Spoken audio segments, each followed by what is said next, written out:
that as much as possible until until I can't anymore, you know. And so like adding another thing, it's like now it's like you're subject to like two release cycles, and like someone adds a feature and now it's not supported in the other thing, or like vice versa, and you're like kind of like waiting. You're like, I really want to try this thing, but I gotta wait for these people to do it, or I gotta like try to convince them that my way is the best, or I gotta fork it, or like it's just irritating. FYI, guys, we're live. So we're just Sweet. chilling right now, just waiting for a few more people to join us. And whoever just joined us, welcome. And we're literally just talking, just React stuff, and how Chan is approaching the prop drilling and things like that. So if you just want to join the conversation, just write on the chat, and you're good to go. And so yeah, actually, a few weeks ago, I built an e-commerce website, right, from scratch. And I already knew Redux, and I said, I just want to experience like trying different things. So Yeah. I converted my app to use context, and then I did it again with Apollo GraphQL. Okay. See like the differences and stuff like that. So it's like super interesting, and I can definitely see people using them together to accomplish a few things. So it was like really, it was like at some point it was like a little bit boring because like I have seen this code like 3 times already, but it was just fun learning the process of converting one thing to the other. So Oh, totally. Yeah, and that's like such a like invaluable skill, being able to kind of transform code from one way of thinking to another. I think that that's something like we don't think about a lot, right? Like everybody wants to like rewrite stuff, but man, if you can like kind of like think in terms of patterns and like know how to like move from one thing to another, it's like a superpower. yeah. So for example, David is last React Meetup. He was using class components, right? And you see how like a lot of people are with the hype of just like using functional components. And I mean, I guess I see why some people like class components. I mean, they still have like some beneficial things, you know. So I mean, some people think it's like more structured. It's just better to go that way whenever you're architecturing an app. So I mean, I mean, there's 1,000 ways to do a simple React app, and Totally. so it's really interesting how people do things and that. Because when I was learning React, I took 2 courses. I took from 2 different people, and just because I knew I was going into the wild, right? And they touch the core concepts, right, of what React hooks are. They touch about this and whatnot. But at the end of the day, they build their applications their own way. And Yeah. I'm like, I can see this being better working for me from X person, and I can see this working better for me from Y person. You know, Yeah. so, so that's like super cool. There are no absolutes, right? Yeah, there's like exactly, yeah. So It's for just example, all circumstantial.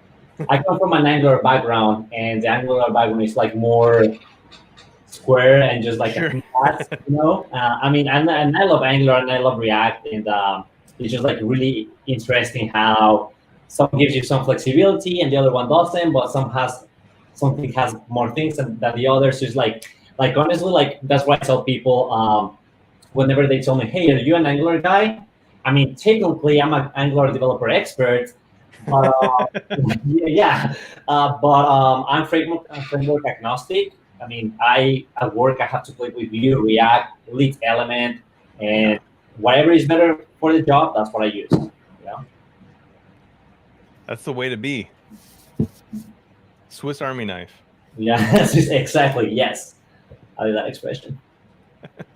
So Tony, I'm already gonna talk crap about your presentation because I was like barely able to see it. So I saw your favorite font and your favorite color that we used in one of our presentations at CSX.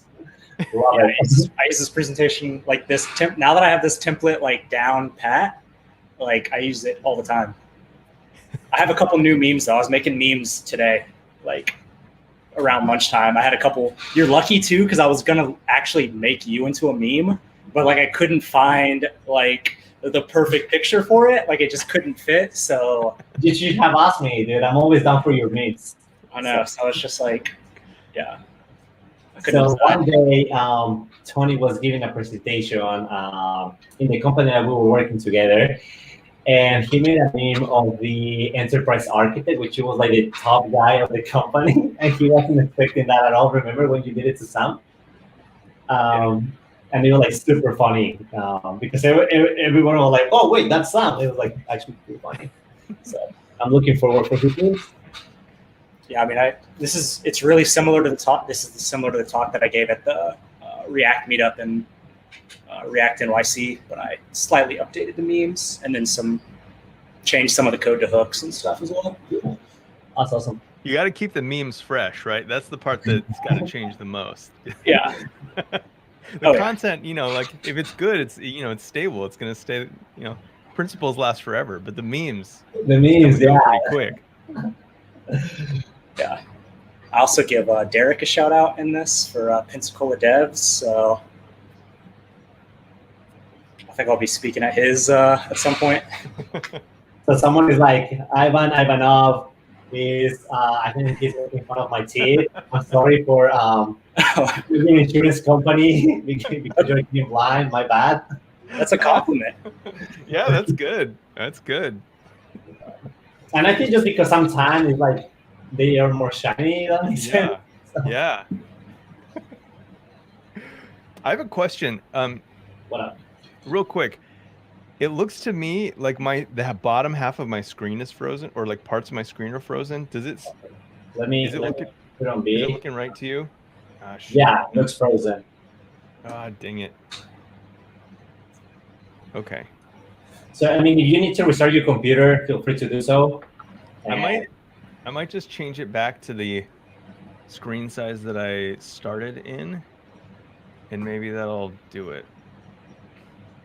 Oops, not that one. And then I'll just have to zoom up.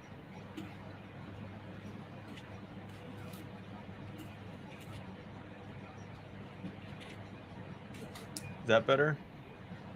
I think so. Yeah, I think it's normal now. Okay, cool. I'll just zoom in then. Yeah, I just zoom in. Okay. Yeah, I'm gonna run the restroom real quick before we get started. So what? I'm gonna run the restroom real quick before we start. Okay, so I start just whenever you come back.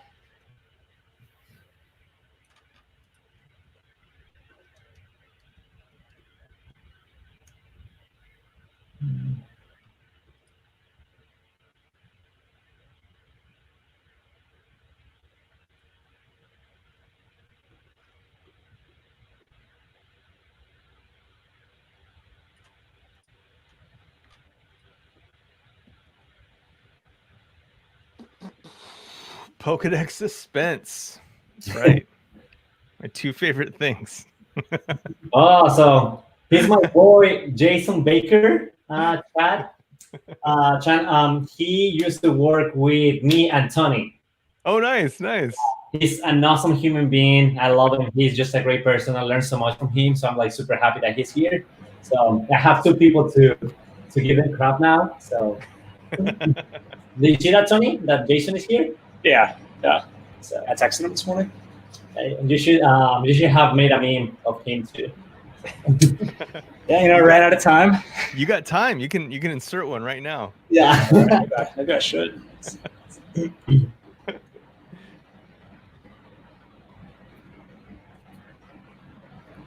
Okay, so just 1 minute. We're gonna go ahead and start. So you're good to go, Chan? Everything looks. I think so. Yeah. It looks like Okay, my screen is unfrozen, and we should be good. Awesome.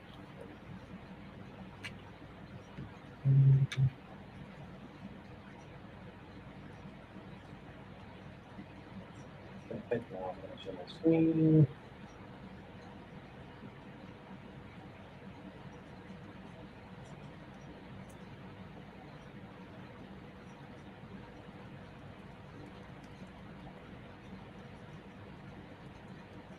Of course.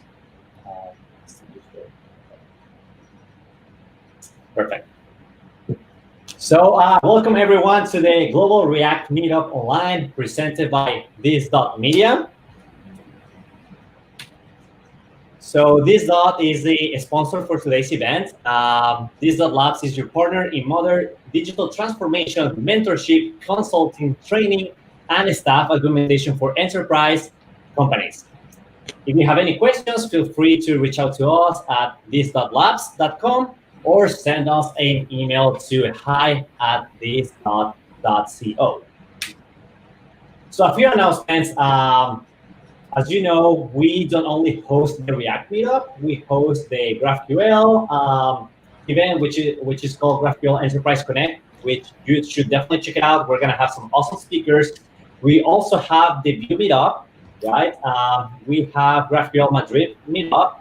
So as you can see, we have multiple events throughout the month, and we have the monthly mentoring session for women in tech, right? So we have some awesome women from the community that are helping another woman in the dev industry get a mentor.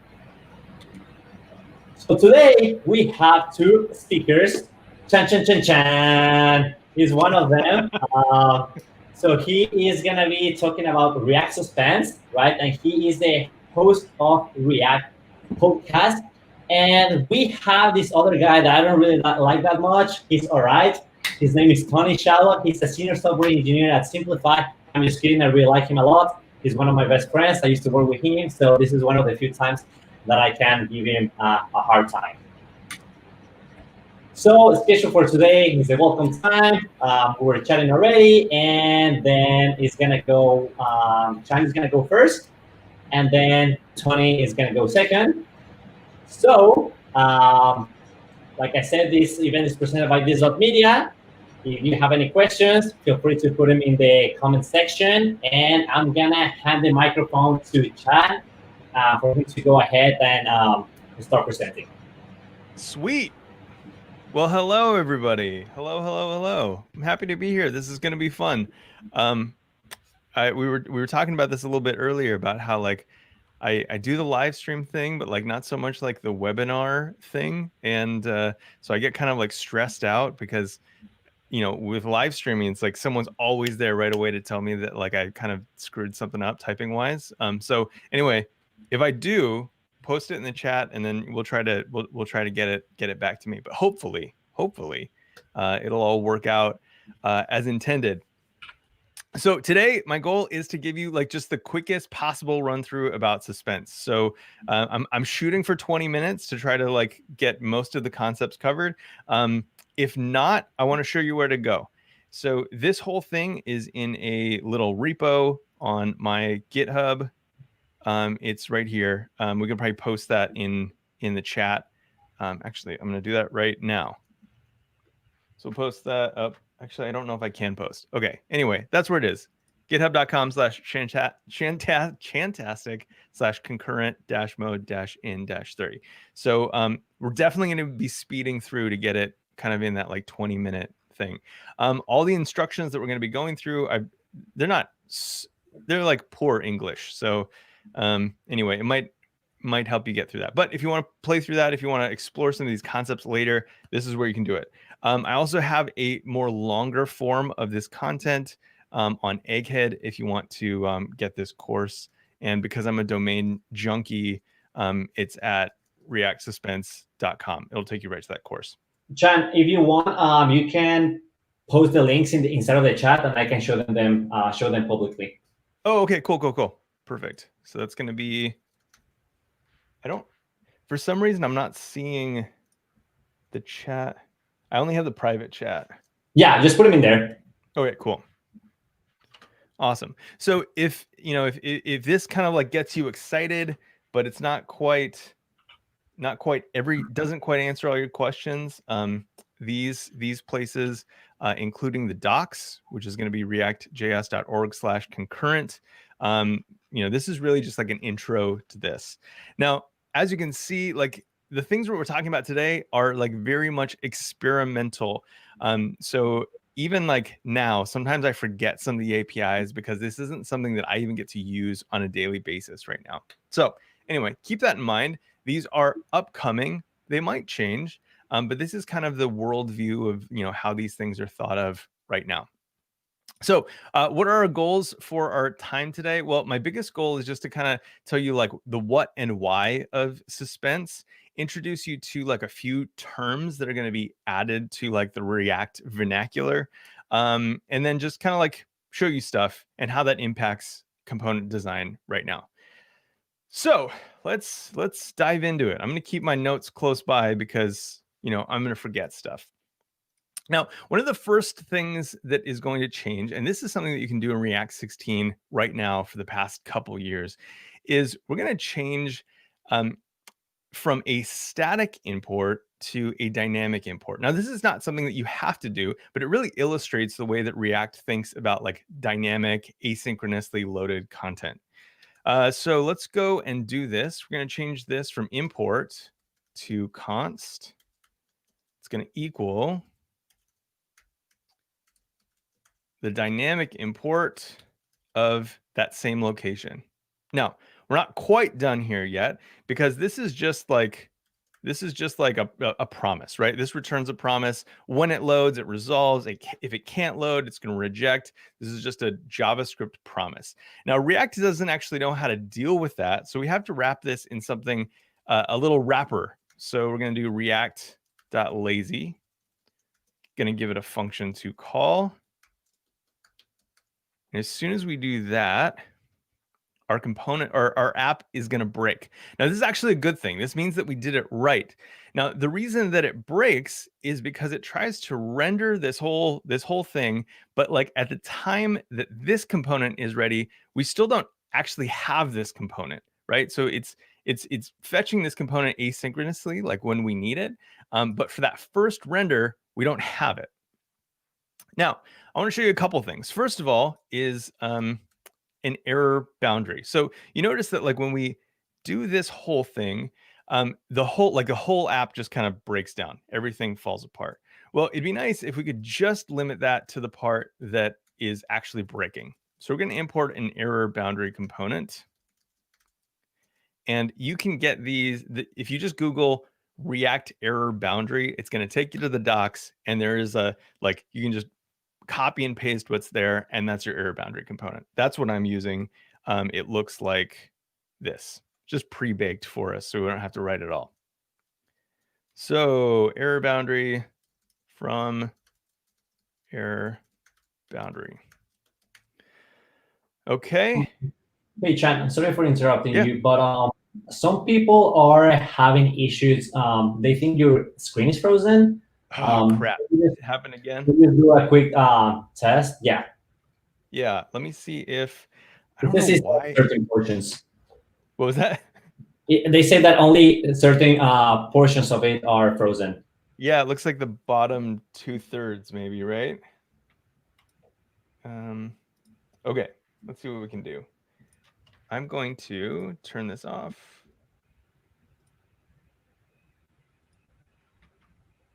Share my screen again.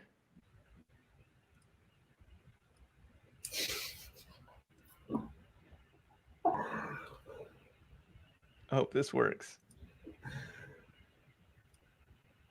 Are we at? Are we there? Does it look right? There you. Okay, I just added you to the. Crap.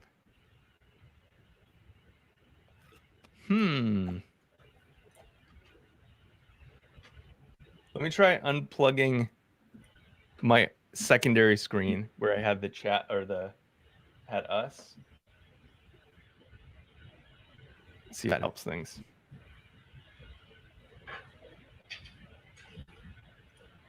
So sorry. No, you good. We're just chilling. So, like I said, hey, the paycheck keeps coming in, no problem, you know. So take your time. All right. How does that look? Okay, let me add you back to the stream. Okay, so minimize that. Minimize the that. Yes. Okay. Is that looking good? You're moving things around, right? You're moving VS Code. Yep, I'm moving it up and down. Is the whole window kind of going with it? Okay. Try to see if you can change, let's say, something from the bottom to see if Okay, cool. it's even better. Does my doc show up? Yes. Okay, cool. Yeah, I think. So can people tell us, Travis? Says that he sees it working now. So Okay, you're cool. good. I think it was maybe the second display was kind of confusing things a little bit. So hopefully it sticks, but let me know if it breaks again. Awesome. Sorry for interrupting you. So, Oh, no. Better the interruption than people only being able to see the first third of the screen.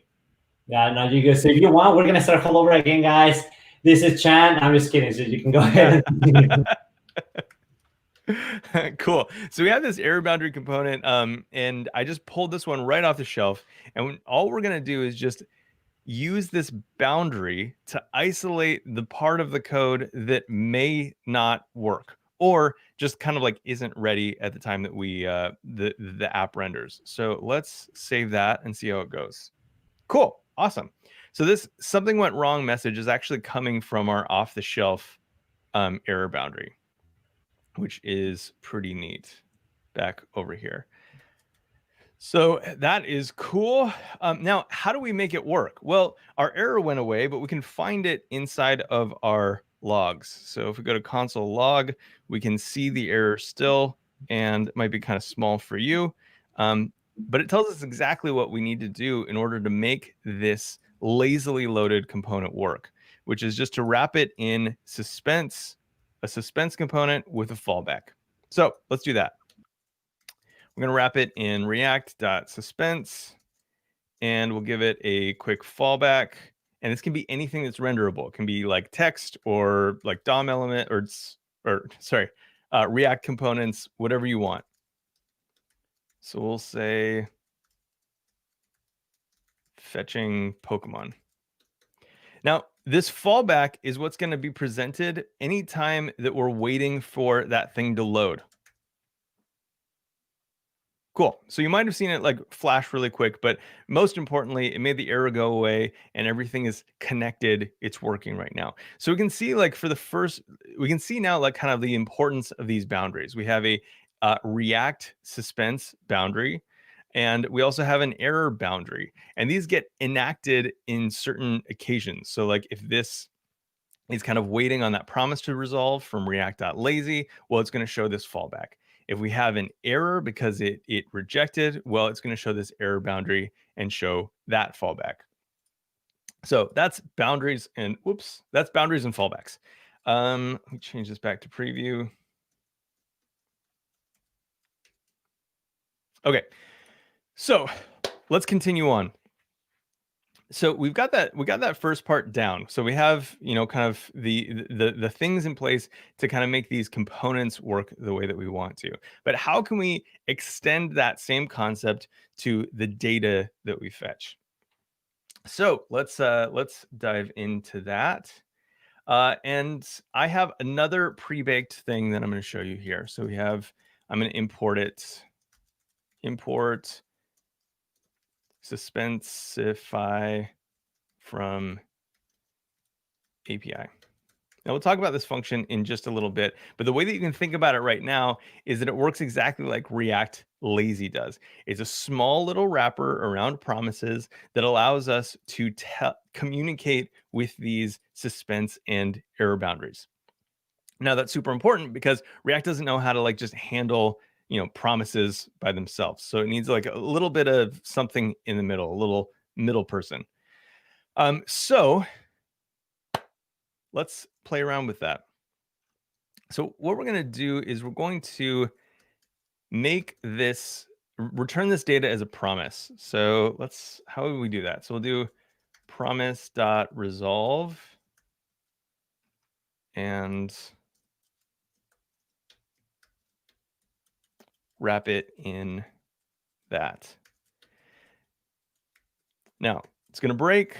So we're going to add our Suspensify function around this. This is just like react.lazy. Save that. Okay, now this is where it actually starts to integrate with the way that we write components. Okay, so now right now, as I mentioned right up here, we have to give it like a function, right? Like a function to call to actually like pull that component. And so if we go into this API function, we look at the method for Suspensify. It's a small little function. It's like, I don't know, 20 lines or something like that. And we have this one function called read, and that allows us to continually like ask like, hey, is this function resolved yet? Is it an error? Is it success? And so that is kind of that little wrapping things that allows us to like kind of query, like, is this thing, like what state is this thing in? So in our Pokemon detail component, we're gonna have to change things up a little bit. This is Pokemon detail as it stands right now. We take that resource and then we just kind of, I'm mapping it just for the quickness of examples, but we're using it directly. We're assuming that it's already a static object. Well, here, we're going to change that just a little bit, and we're going to call that read function. Now, this read function allows us to, again, interact with those suspense and error boundaries based on the state of that promise. Is it an error? Is it, are we waiting for something? And so now we can jump in here and change, kind of play with this a little bit. So let's see what happens if we do promise.reject. Okay, well, when that promise rejects, Suspensify is going to communicate and say, hey, error boundary, you need to show your fallback. And again, if we just do like a new promise,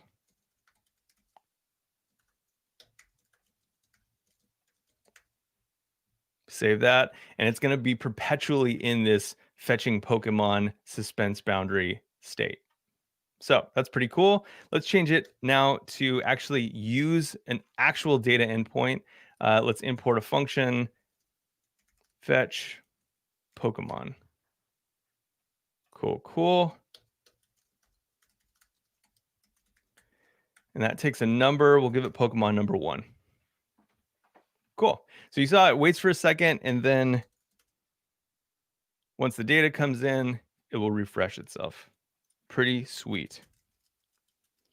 So now we can delete our little placeholder data. So awesome. Now, how do we, like, this isn't very interesting, right? Like, no one's going to like go into the code and be like, hey, if you want to see another Pokemon, you actually like have to, manipulate the code and change it from like 3 to 4 to 5. We want to give the user some kind of button that would allow them to do that. So let's dive into what that would look like. Well, first, if we're going to change this, we need to put it on state. So let's do that real quick. Let's see, let's use useState, so let Pokemon equal React.useState of initial Pokemon. Now we're going to change this to Pokemon and pass that along. And we have this Pokemon now that's in state. Now, what I want you to notice about this is that this isn't like holding the Pokemon value. It's holding these like promises. We're putting these promises on state, and React just behaves like totally fine once we like put this, suspense wrapper around it. It knows exactly what to do as these promises resolve, which is super awesome. We didn't have to do anything fancy. So let's add a button to go to the next one. This should be pretty easy. Button type button. Next. And on click, what are we going to do? I hate these little heads up things. Okay, so we're going to do this. So we're going to take this. We're on 4 right now, and we're going to go to 5. Okay, but we can't just call this function. We actually have to update it. So we're going to wrap it in a update Pokemon function.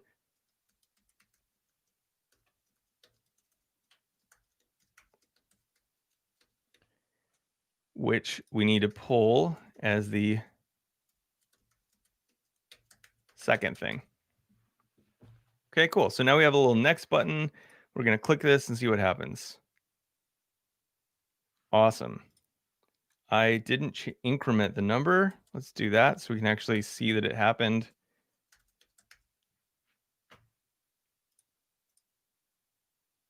Awesome. So we're getting the next Pokemon in that set. Now, we haven't solved our problem like too completely because, well, now we just have a button that shows 2 Pokemon. So our app's getting a little bit better, but not like super dynamic yet.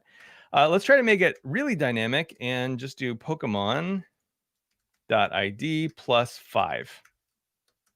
Okay, or +5, no, +1. So it should take the current Pokemon ID and then, kind of like increment it.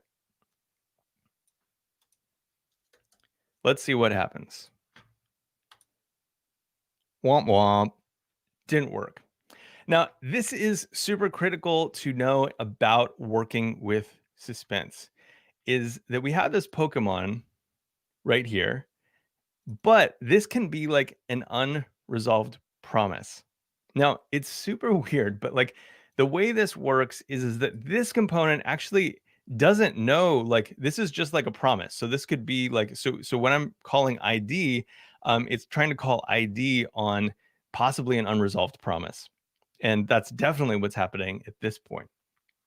So in order to actually like have the Pokemon ID, we have to actually get it through this Pokemon detail. And one of the best ways that I know to be able to like kind of keep this markup or this work on this side of things is to use composition. So let me show you what this Pokemon detail looks like and how we would change it for composition so that we can call read inside of this component, but then also have access to that data. So this is going to change. We're going to take children as a prop, and we're going to do this little switcheroo. So this is the render function right now. We just have an article, and we render this stats component with the Pokemon. Okay, now in this scope, we do have a Pokemon because it's calling read, and it's not going to try to render that unless we actually have the data. Okay, so I'm going to change this a little bit, and just for speed, not try to live code it. What I've done is there's a little conditional in here now. So if we pass in a function, we're going to give back the Pokemon and then also the pre-populated stats component. If there's not, we're just going to render stats. So let's go back to our app and change this a little bit now. And wrap the whole thing in this Pokemon detail. Put it all inside of a function that takes Pokemon and stats.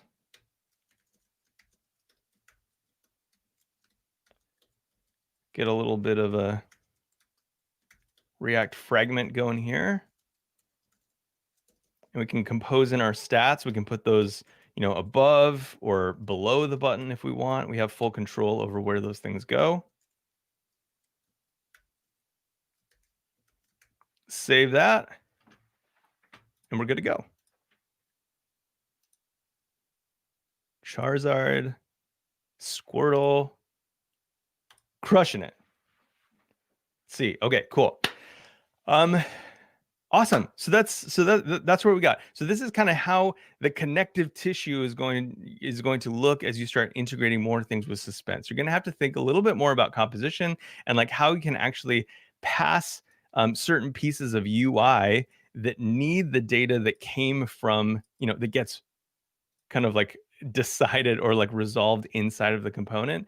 Anything that needs that, how do you communicate between those things? And oftentimes render props is a really great mechanism for being able to kind of handle the compositional elements there. And again, just pass in a function. If you get a function, call it with data, and then you can kind of recompose kind of app side. Cool. So that's the big thing. Now, the cool thing about Suspense is we also have access to being able to control this state, like what it looks like. So right now it jumps around a lot. We click this button and it jumps immediately to the fetching Pokemon state, and then kind of all the UI pops in at once. So let's change that a little bit. Let's see, where are we at? For that, we're going to use transition. This is one of the new APIs that we get from Suspense in concurrent mode. And right now that's actually unstable. It's unstable prefixed. So now we're out of the territory of things that just work, and we're squarely into the territory of things that are experimental. So here we're going to say, let's see, how do we want to do this?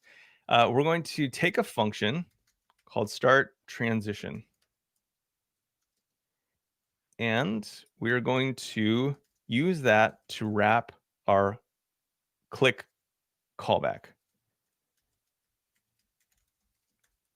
And this is kind of funky. We actually have to give it a function just like we do with react.lazy. So we'll wrap it like that. Save.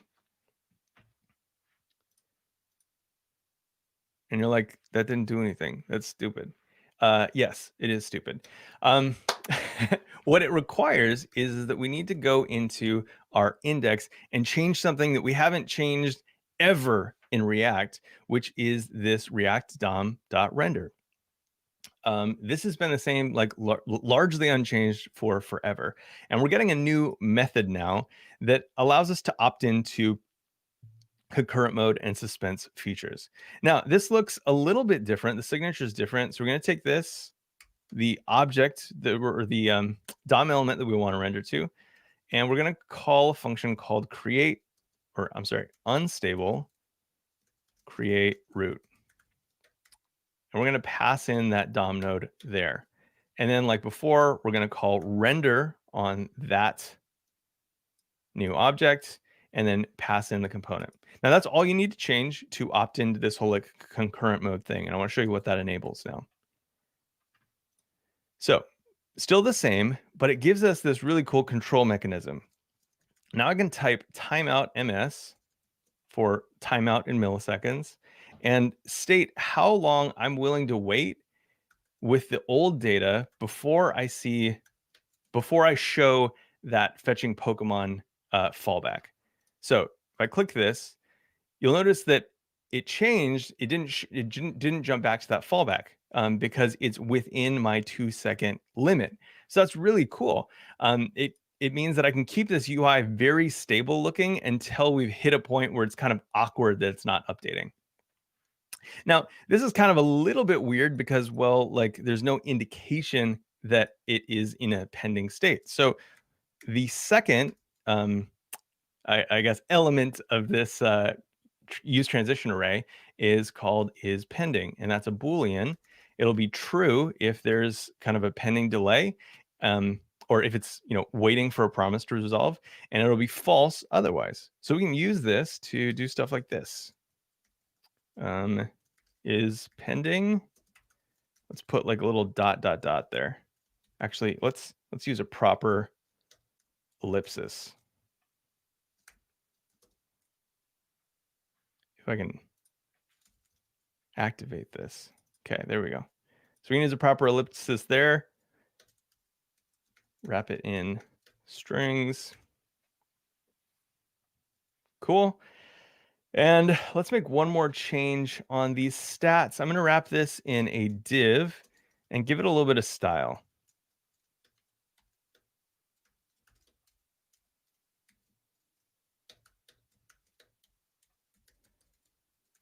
We'll say if it is pending,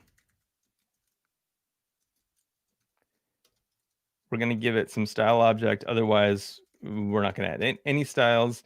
And this is going to be, let's see, super simplistic, but color gray. So we're just going to kind of gray it out if it's in a pending state. So let's see what we did.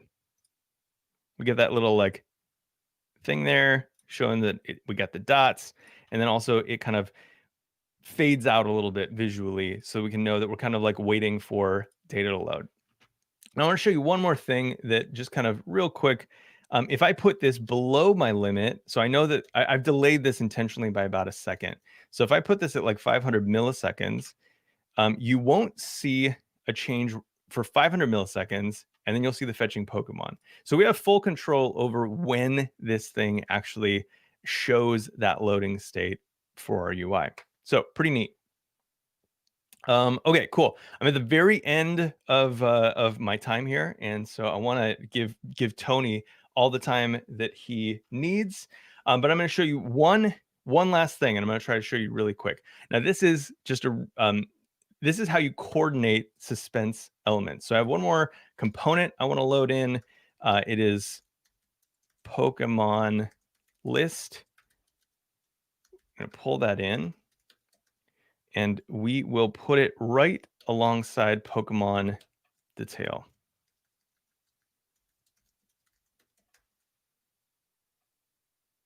Did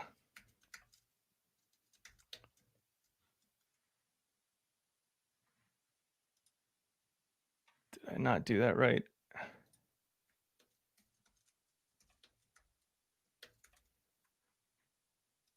Oh, I know. There we go. Now, Pokemon list is fully kind of, controlled. It's going to, let's see.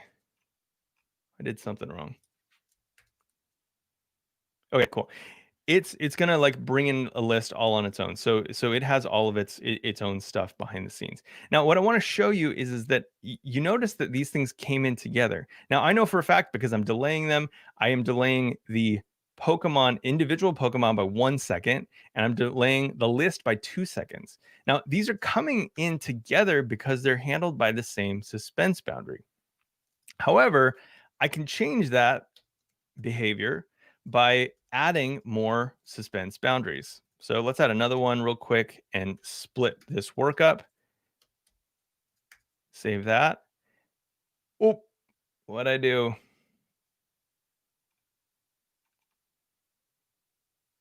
Oh, no fallback. I'm going to cheat just for speed. Okay. So now you can see that when I refresh this page, those come in as they're ready, which is super neat. Now, how do you coordinate those? Like if you want to have more fine-grained control, well, there's this really cool component. I'll leave this as an exercise to you, but suspense list is going to control the coordination of these two suspense boundaries. Now, I can jump in here. I think I broke it. I think I probably misspelled something.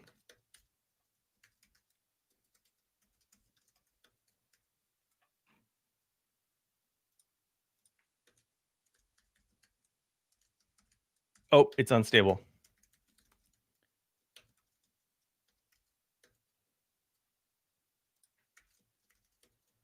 I always get tripped up by that.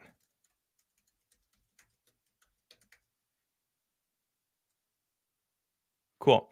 Now, this gives us this really handy dandy prop for reveal order, and I can give it some options. So I can say, these are separated, but I actually want to make sure that they render together. If I spell it right. So no matter which one loads first, I want them to show up together. Or I always want the first one to show first, no matter how long, no matter how much longer it takes than the second one. I can also say backwards. And in this case, because the second one takes longer, it's going to be the same as together. So yeah, that is all we have time for today. I hope this kind of got you excited about how little code you can use to make these fetch requests and kind of coordinate the rendering of stuff based on asynchronous data. And yeah, I'll be hanging out a little bit. Again, you can get more information here via this repo that we linked. Also, there is a full-length course that I've made that goes into much more detail. And then, as always, I'm available on Twitter at Chantastic. Happy to answer any questions or do some follow-up there. So, you know what? My camera totally could have turned off, so I apologize if that happened. But yeah, I'll turn it back to you. So there's a few questions. Yeah. Some people answer the question from Travis, but maybe you can implement more of it. That'll be awesome. So his question was, is an error boundary a try-catch block?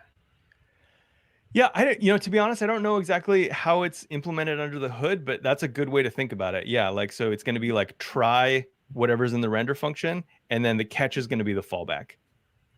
So Kale, this is what he told Travis.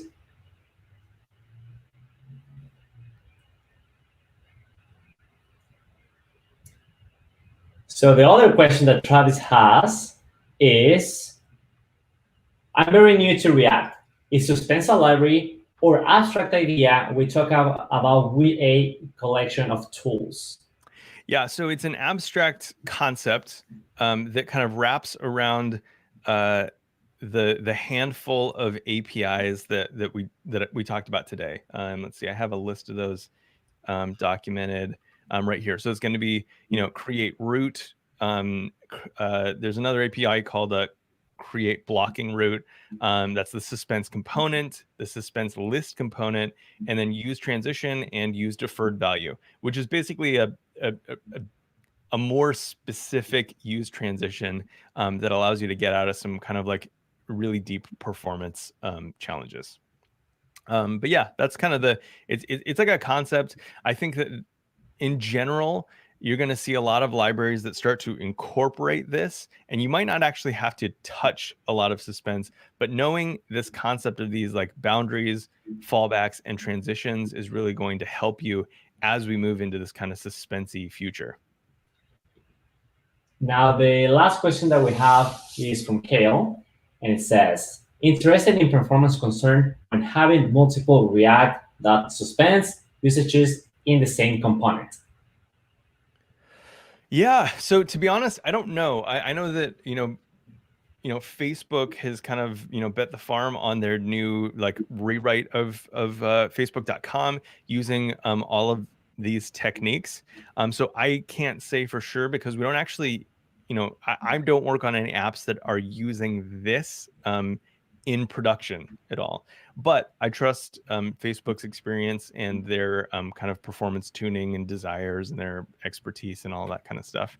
But to answer your question, I don't have any personal experience on that to say how to bypass that. But I think it probably won't be a problem. Because remember, guys, that suspense is experimental right now. So you can't, you shouldn't really play with it in production. Unless you really know what you're doing. But right now it's experimental from React. This is that on the documentation. So give it a try, give it a go. I think it's super cool, super fun. So Chan, do you have anything else for us?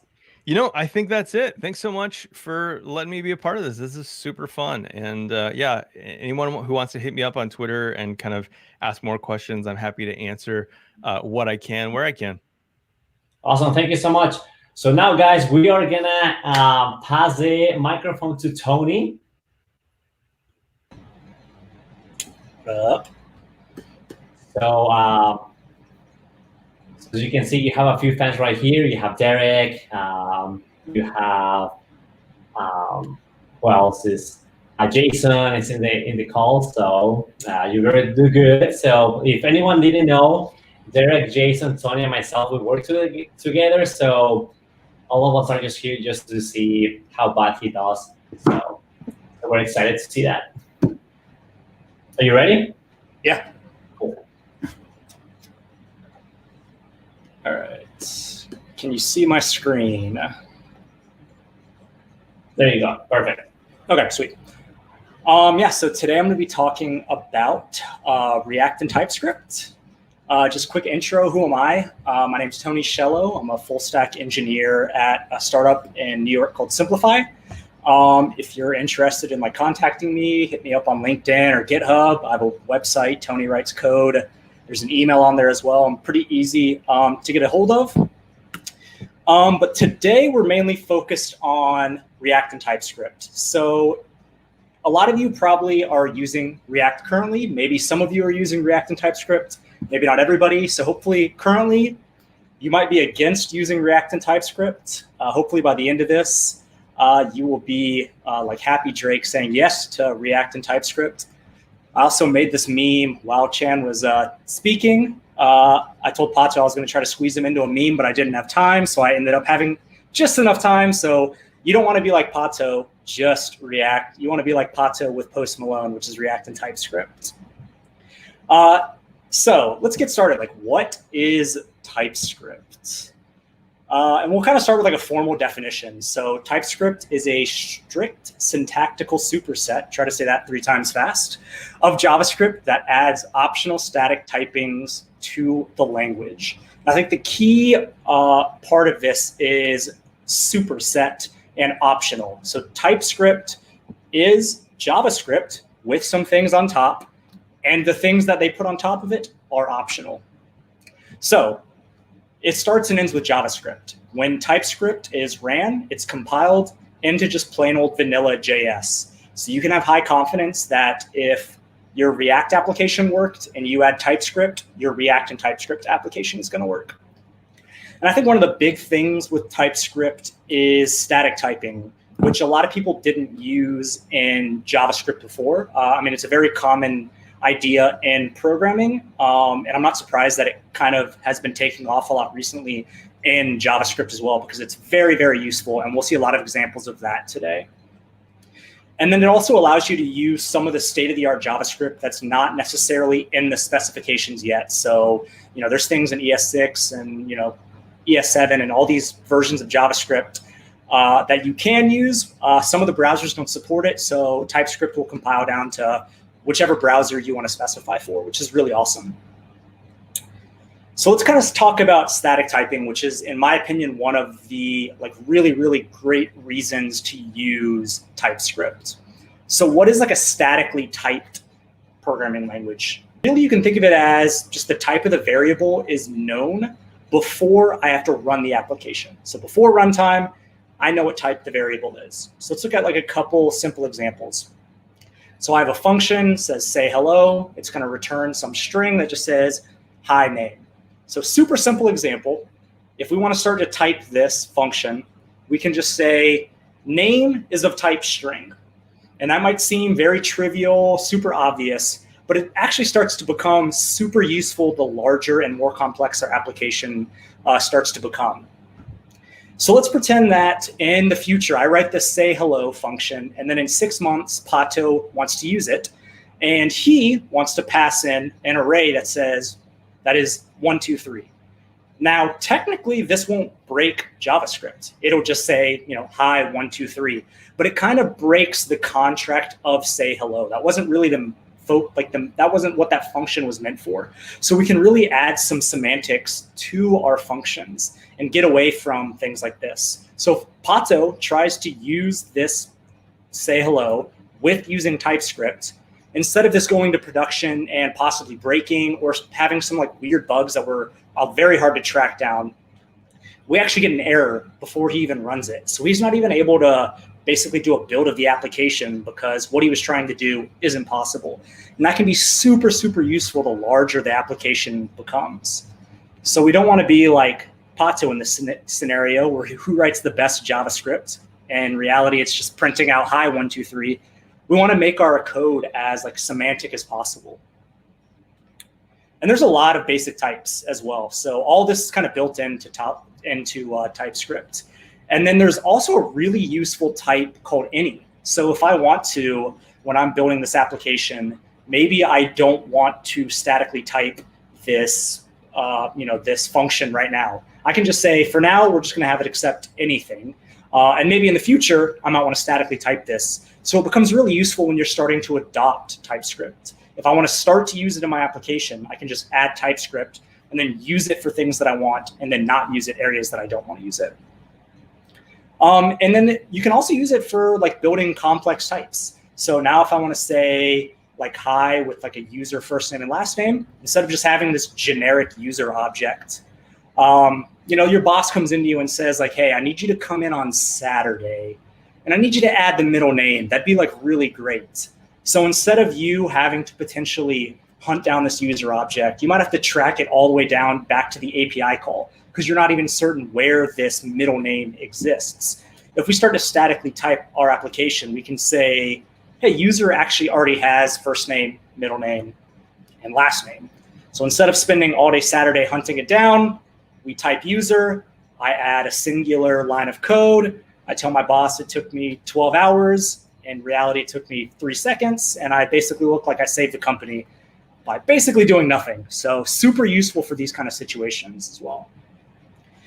So kind of the key things with static types is I can really refactor my code confidently. One of the things that I hear for people that say they don't need TypeScript is because they have unit tests. I have my code, 80% of my code is unit tested. I already have safety with that. What does static typing provide? What extra safety does it provide?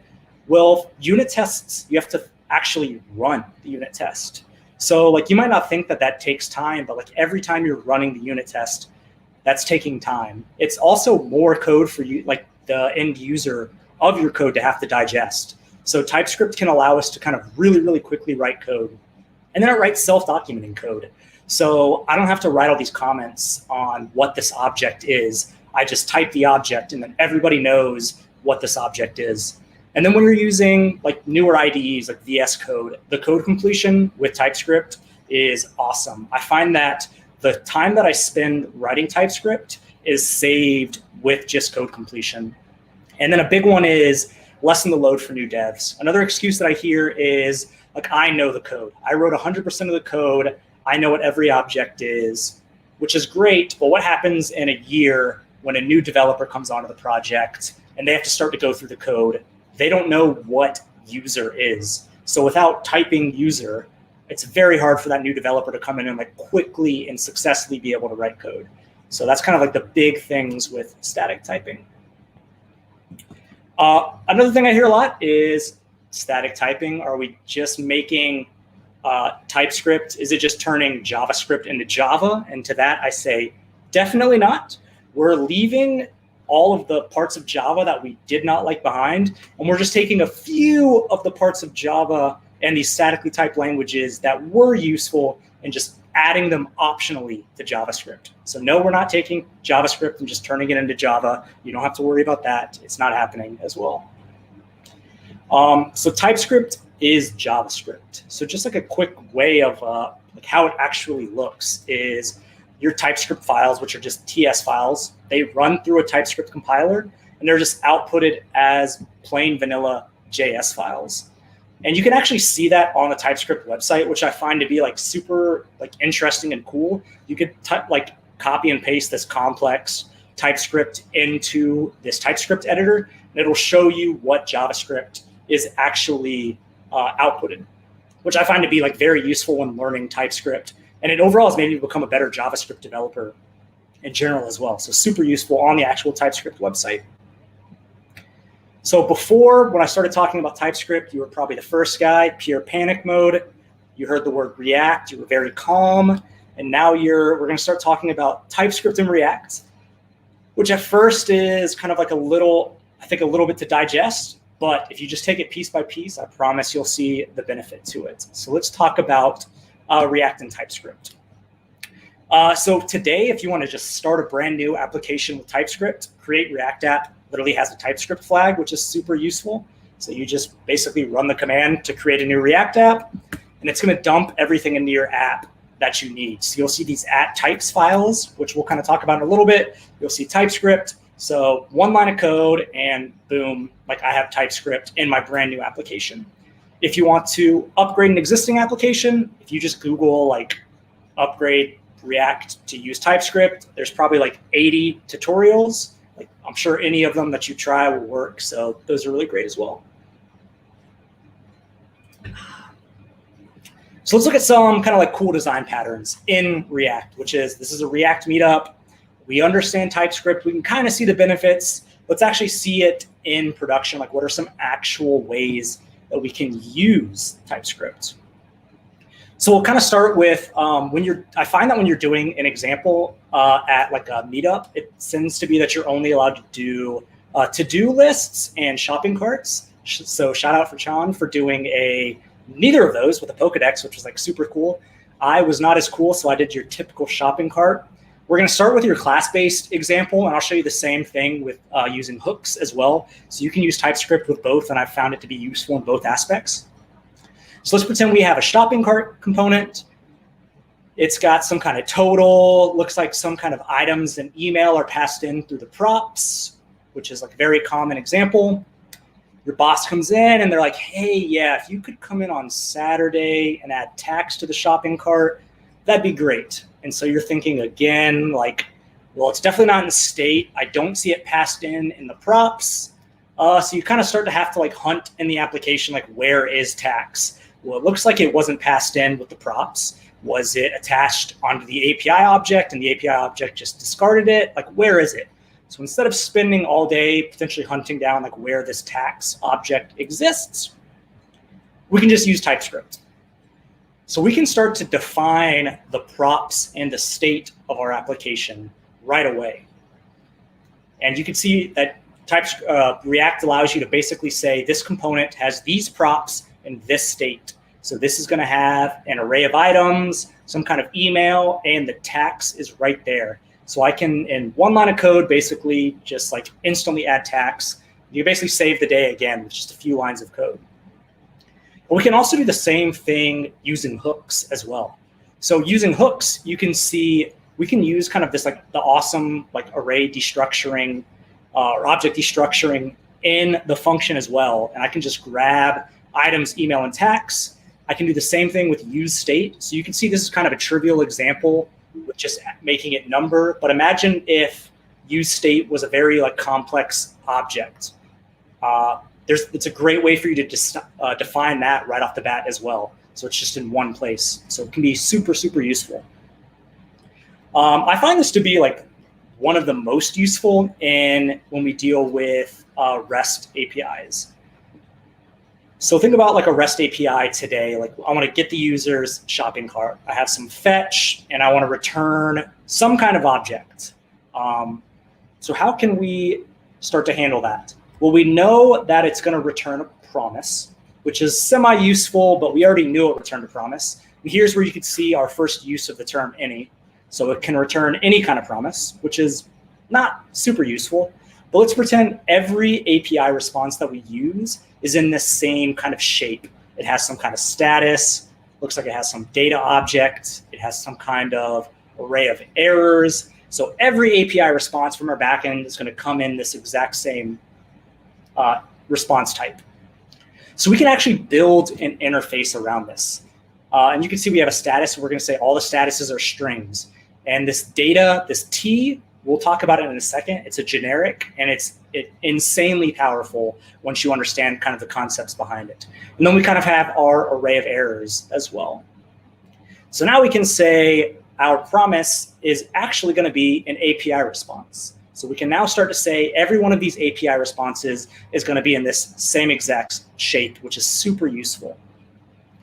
So now let's talk about this T. So what is a generic? A generic says I, the developer, can decide what kind of object or what kind of type I want data to be. So I can make it an object. I can make it a user object. I can make it this kind of response or that kind of response.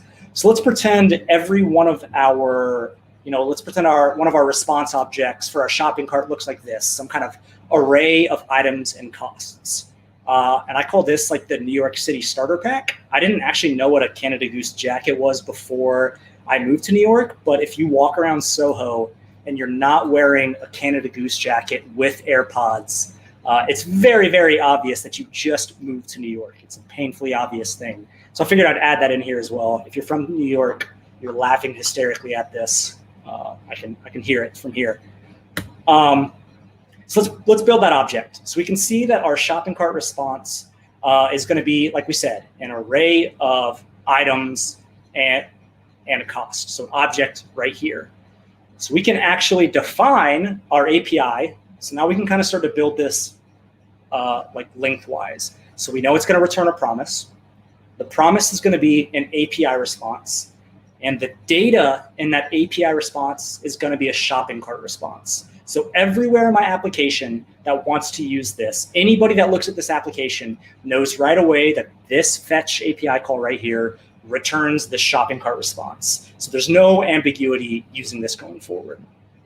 An important thing to note is this is pre-compile time complexity. So in production, this doesn't guarantee that shopping cart response is going to return these items. In production, if somebody in the backend decides to add responses, that very well could happen. So it is important to know that this is like a different type of safety than something you might see in Java.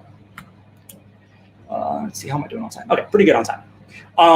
And another thing that's super useful is with using APIs is you'll see there's a npm packages called definitely typed, and you'll see a bunch of public APIs that have started adding static typing to their like languages. So I've seen Stripe has done it, Square, GitHub, like Twitter, Facebook, all these that have public APIs have all started massively adding TypeScript to them. And if you want those types in your project, you can literally just Google and it'll say like @types Stripe. And all those Stripe public APIs, you can have all the static types for them, which is like crazy, crazy, crazy useful when trying to dig through the API documentation.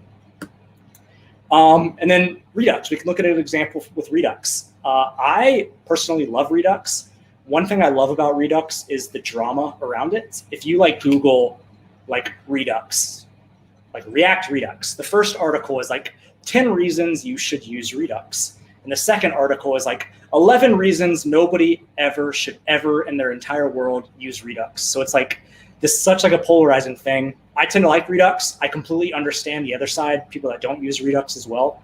Definitely add steps to your project. But if you want to look at like an example of starting to add static typing in Redux, I can really start to define the shape and the state of my application. So I can say this reducer, it's actually this cart state. And my actions, this update action, the payload's going to be a string.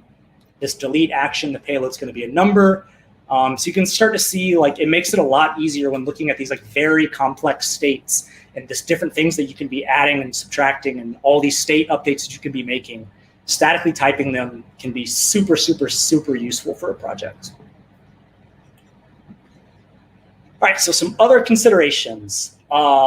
People always ask about support. I mean, TypeScript isn't going anywhere. Like you could see, it's been like, I don't think stars is the best way to judge like a project, but it is a good way to kind of say like, what's like sort of the popularity of this project. And you can see it's got like massive support from Microsoft. They're pumping, they have a lot of developers working on it. So it's definitely got the community support behind it, but it is not going to be a replacement for JavaScript. I hear people say like all the time, like, are we just gonna, is TypeScript just a replacement for JavaScript? The answer is no. We're all going to be using JavaScript still going forward. It just adds a little bit. It's able to kind of iterate faster than the standard yearly or 2 yearly output of JavaScript. So you can iterate super fast. So I know I sound like crazy SpongeBob saying like types are super cool, TypeScript is awesome. Hopefully I have either convinced some of y'all to look at it or at least made you not necessarily hate it going forward. If you want to trash my talk about TypeScript, I completely understand. I get it. It's like it's a hot button topic in React, just like Redux is TypeScript. But in my opinion, it's kind of like the next big iteration in front-end web development is this React and TypeScript ecosystem. Angular's already been on it for a while, so I think it was the right move for React as well. So like always, I work at Simplify. We are always hiring developers. Hit me up on LinkedIn if you're interested. I can tell you more about the company. Also shout out Pensacola developers. I'm going to be giving a talk on XState, which is kind of the super cool replacement of Redux, which is also a hot topic within the next coming weeks. So look out for that and some communication as well. Any questions? So yeah, there's a few questions. Right. So let me go up. Hold on. Okay.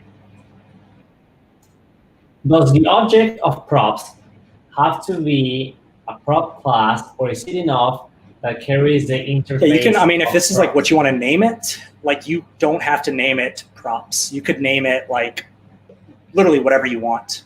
So like I think props is like the general convention, but you don't have to. And then there's another debate in TypeScript and React is, should I be using interfaces or should I be using types? I mean, I've honestly seen it both ways. I've seen all public APIs generally use interfaces.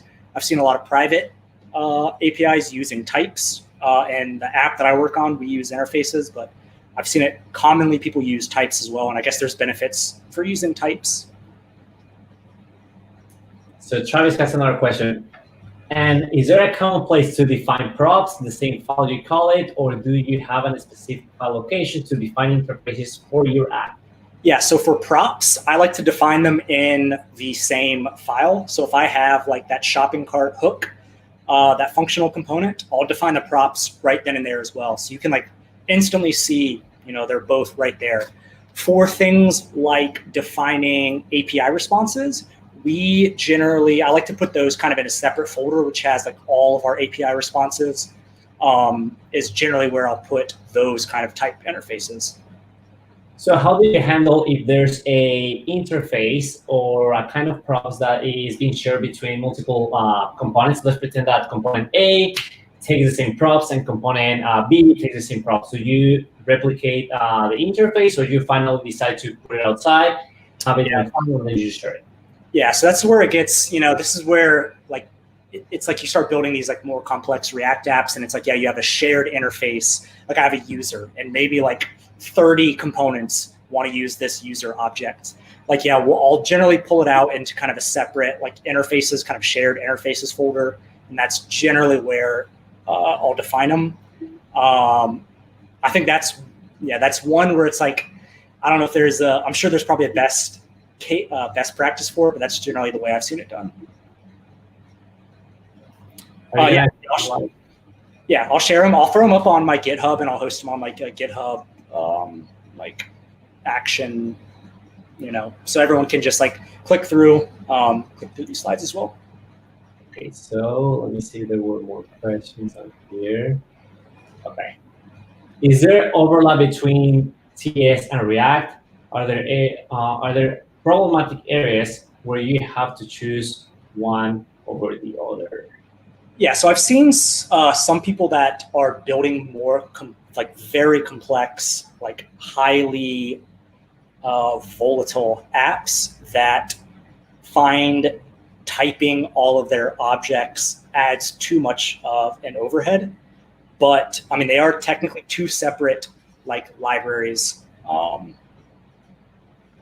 So yeah, but yeah, TypeScript is basically just fancy JavaScript is is an easy way to describe it. Yeah, syntactic sugar is a great way to describe it. So it's JavaScript with all these things that probably within the next couple of years will get added to the JavaScript spec, but right now they're not. So we have to use TypeScript. Yeah, I really like TypeScript, just to run out of the conversation. So for example, right now I'm actually working with a project that uses lit element, not even React.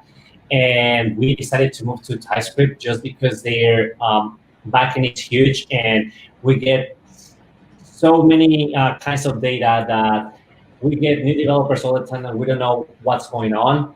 We don't know what data comes back. And right now that I did the migration from JavaScript to TypeScript, I already know by default what is coming back, and I don't have the need to keep asking someone that has been working on the project for 5 years, hey, what is this API returning? I don't even have to run the code.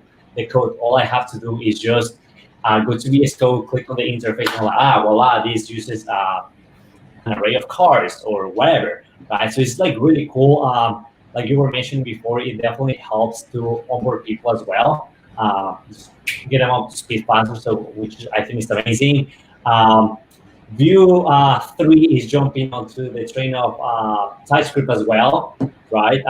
So you're gonna be seeing this more and more.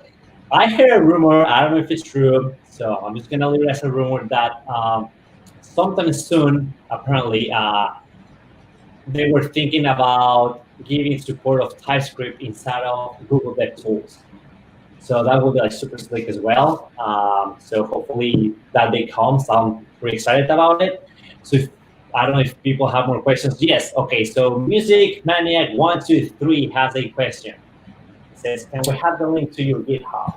Yeah, it's just Tony-Shello, but I can send that. I'll send all this to Pato. I can get it real quick, actually. Just put it in the private chat. Yeah.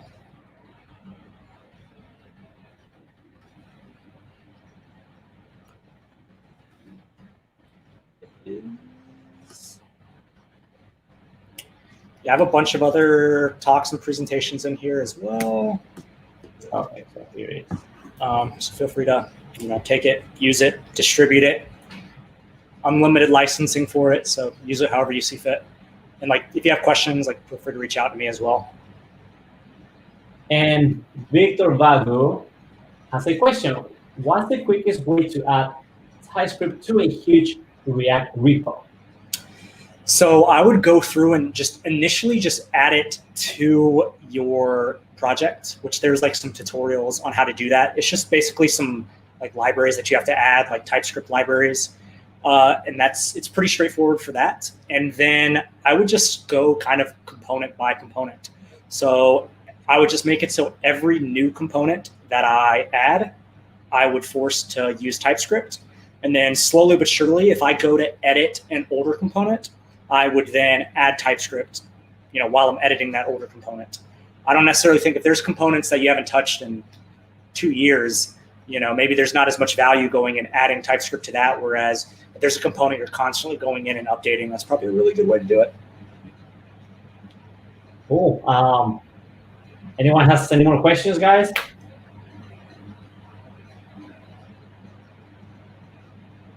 No, we're just gonna call it a day. Tony, good seeing you, brother. Thanks for taking your time for giving this talk. Chan, thank you so much. Here's our boy Chan on the screen as well. So thanks everybody for being here, and we see you guys next month. And don't forget to check out the other meetups that we have related with Angular, Vue, and GraphQL as well. So hope to see you guys next month. And if you are ever willing to give a talk, just send me a DM on Twitter.